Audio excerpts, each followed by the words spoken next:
This is a demonstration of problem 329 using the worksheet to record the adjusting journal entries.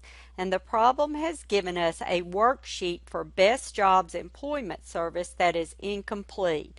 So what they have given us is the unadjusted trial balance for Best Jobs Employment Service as of April 30th, 2024. And the problem also gives us some additional data that is going to be used to complete the worksheet. So we're going to use the information on the adjusting journal entries to complete the worksheet, and in the second part we are going to journalize the adjusting entries. So the purpose of the worksheet is just to help us to be able to see all of the adjusting entries and go directly from an unadjusted trial balance to the adjusted trial balance. So it just flows together and makes the process easier. So looking at the data that we've been given for Best Jobs Employment Service, we see that they earned service revenue or accrued service revenue of $700. So for that adjusting entry, we would debit our accounts receivable for $700, and we would credit service revenue for the same amount. So basically in these two columns we're just making our debit and our credit for each one of these journal entries, and we're just using these letters to identify those when we would make our adjusting entries in the journal, and then possibly also to post them later on. Office supplies used were $300, so we know that our supplies expense would need to be debited for $300, and then our office supplies would be credited for the same amount. The C portion states that we had depreciation on equipment of $1,300, so our debit for this would be to depreciation expense, $1,300. And our credit would be to accumulated depreciation equipment for the same amount. The last one is salaries owed to employees of $1,400. So we would debit our salaries expense for $1,400, and we would credit salaries payable for the same amount. We want to check after we get through making our adjusting entries and make sure at the bottom that our totals are equal our debits and our credits. So you want to do that before you extend your information over into the adjusted trial balance. So what we're going to be doing is we're going to take our balances, debits and credits that are in the unadjusted column. We're going to take into account our adjusting entries, and then we're going to determine our balances after the adjustments are made. So in cash we didn't have any adjusting entries. There's no debits or credits, so we would just bring over the same balance, $1,100. For accounts receivable we had $4,100 originally, and we've had a $700 debit, so our new balance would be a $4,800 debit. When it's in the same column you would add the amounts together.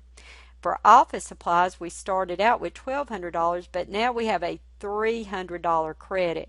So when you have a debit balance and then you have a credit, you would subtract those amounts. So our new balance will be $900. Equipment did not have any adjusting entry, so it will remain $32,700. The accumulated depreciation in the unadjusted column was $13,900. We've had an adjustment for $1,300, so our new balance for accumulated depreciation will be $15,200. We did not have any balance to start with in salaries payable, but we did have an adjusting entry of $1,400, which was a credit, and liabilities are a normal credit balance, so that's a $1,400 credit for salaries payable. Common stock did not have an adjusting entry, so it will go in the credit column at the same amount, $25,200. Dividends did not have an adjustment, so it will go in the debit column for the same amount. Just be careful when you're bringing these over that you're putting them in the correct column.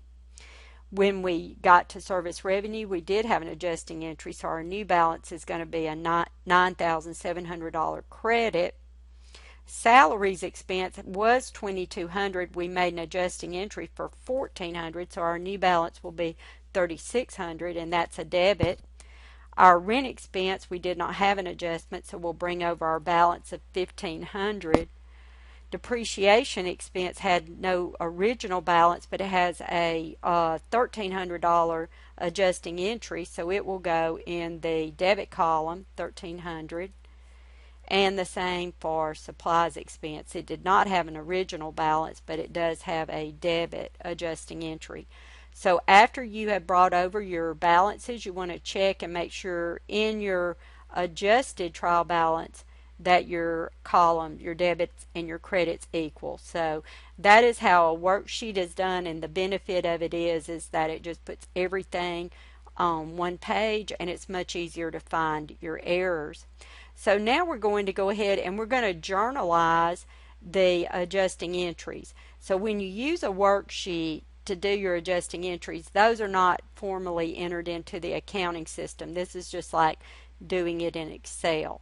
So we still have to make our journal entries that would go into our accounting system.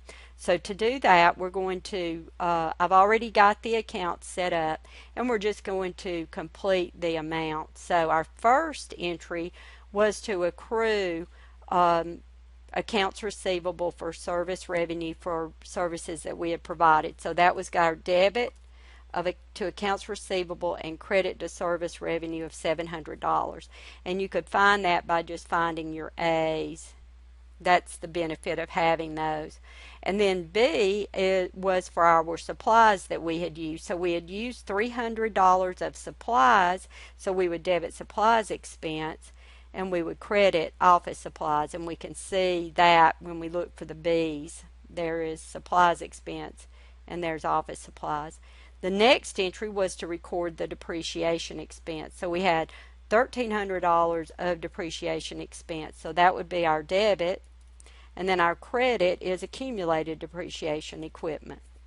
And then our last entry was to accrue salaries payable. So we had salaries expense of $1,400, and then we would have a corresponding credit to salaries payable for the same amount. And that was the second part of the problem, and that is the conclusion of the demonstration for problem 329.